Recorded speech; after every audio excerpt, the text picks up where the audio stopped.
Hey everybody, welcome back to my channel and to another video. Hope you're all doing really well. In today's video we're going to be learning how to make 3D letters and how to decorate them and embellish them for any occasion or event. I'm going to show you a set that I made for Halloween last year. So let me pick you up and I'll show you those now.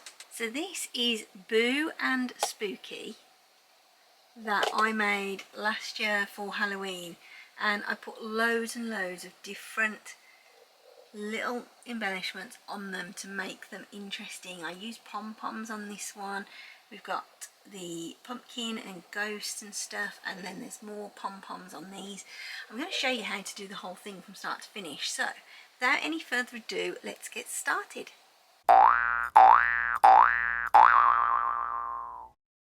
First things first, then we need to get the design up on the screen that we're going to use, and that includes getting the SVG downloaded. This is the one that I used. It is from Creative Fabrica. It is free download, and you can get this with a subscription to their website, which I think is £5 a month or something like that. But it does show you at the bottom all of the different things that you could possibly make with this, but I'm going to share with you today how I do it. So the first thing you want to do is download this file. So get that downloaded onto your computer. You'll have all the file types come up. You do get a commercial license with this if you wish to sell them as well, so you can do that.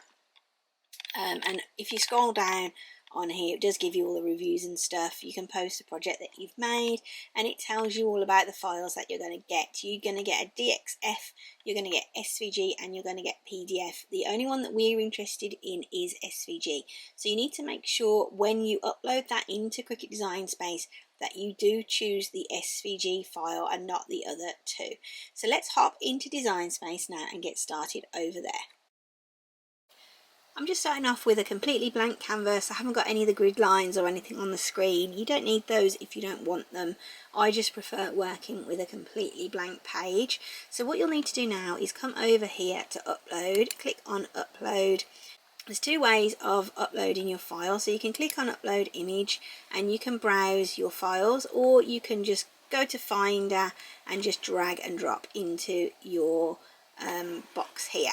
I've already got mine uploaded, so I'm just going to go back and I'm going to go to view all here, and then I'm just going to type in K and hit enter, and there is the K, and I'm going to just click on add to canvas, and then you can click on view here to go to your canvas.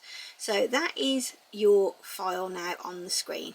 Once the file comes up, this is what you're going to be seeing. You can see you've got the back and the front of the letter, and then a little bit further over, these are all the side pieces, and they've got the dashed lines on them here. You can also see here you've got these circles, the square and the triangle, and all that is if you look at this K here, it has those symbols on there as well, and that's just so that you line up the correct side with the correct side on your main letter.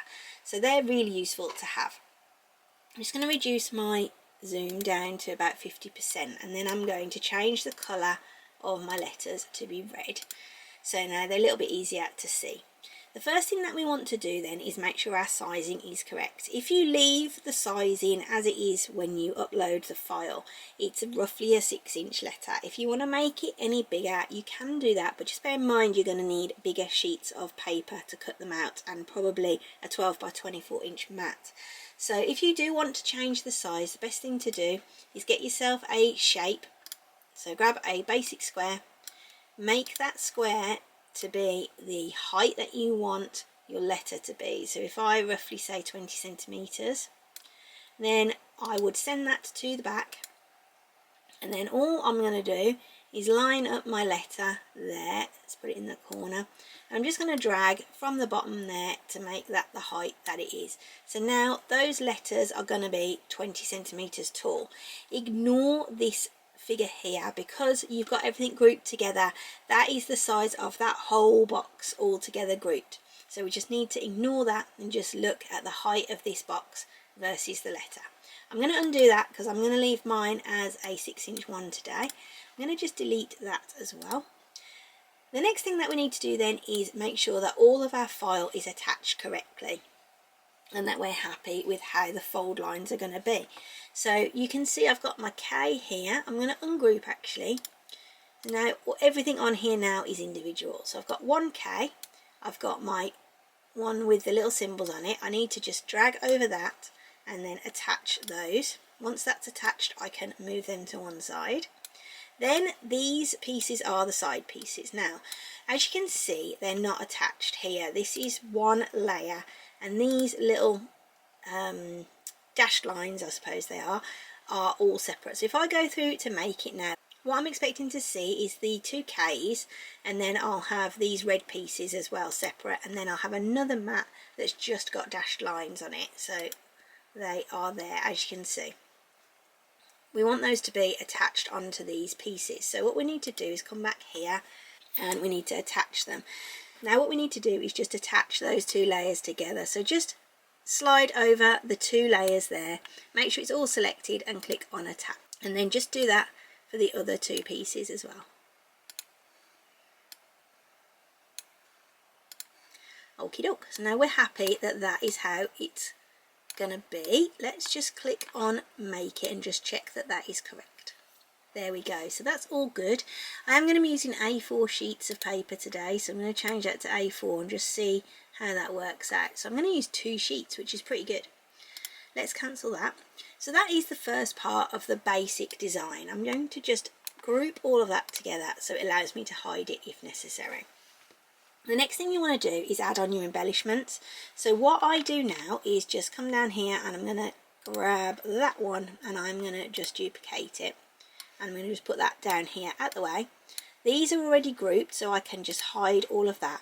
And then that is going to allow me now to work on my K and make it pretty and do all the sorts of things that I want to do to it. So the first thing I'm going to do then is get myself a negative offset. So let's drag that down to be there. Let's put that as a round and click on OK, and then do another one.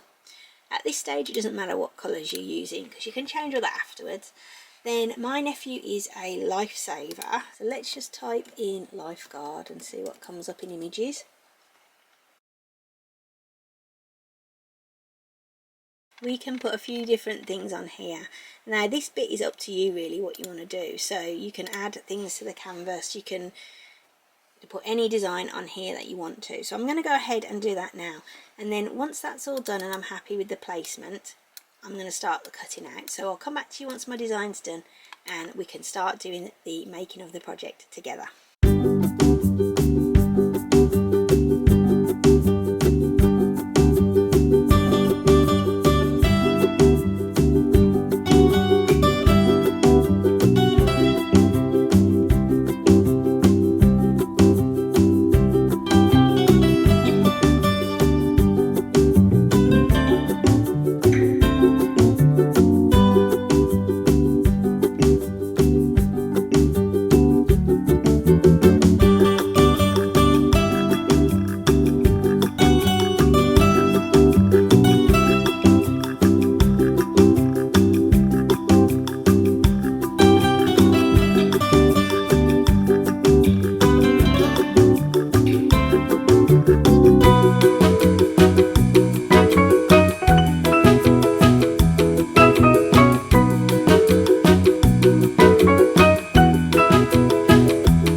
you that did take quite a while, because I do like to mess about and see which images I'm going to use and change things here and there. I might even change this before I cut it, but this is what I'm set on at the moment. So that is all done. I've grouped it all together, and what I'm going to do is just pull that up to the top and just shrink those layers down so that we don't have to worry about those. What is that? That is the K, so we need that back now. So this is going to go on top of here, as you can see. Now I don't necessarily need to cut this blue layer here, but I might do just for ease of this video. So what I'm going to do now is go through to make it. In fact, what I'm going to do first is save it, because I don't want my system to crash and then me not have my design.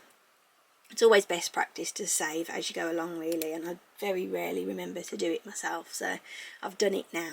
I'm going to go through to make it, and this is going to come up on all the different mats. So the first thing then that we want to do is get these cut. Now, as I said, I'm using A4 paper today, so I do need to come down here and change my material size to A4. That is going to give me those 3 on one sheet and then those 2 on the next one. That's perfect. I'm going to start off with these. So let's head over to the Cricut and get these cut out. I'm not going to show you everything that is involved in the cutting, because it's a bit unnecessary. If you've used Cricut before, you'll be able to do the cutting process. But if you are stuck, please ask any questions down below and I will answer them as soon as possible. So I'm going to head on over to the Cricut and get this cut out. Hey everybody, it's Future Gemma here, and I'm just editing this video and it is turning out to be a monster. It's super long, so what I'm thinking I'm going to do is pause this now. I'm going to make this into 2 different videos, and this one is going to be the designing portion, and then the next one will be the making portion and how to put everything together. So you'll get the next part 2 will be next week. I hope you don't mind, because I think it's just too long to be one video. So hopefully you'll be back next week to watch how to put everything together.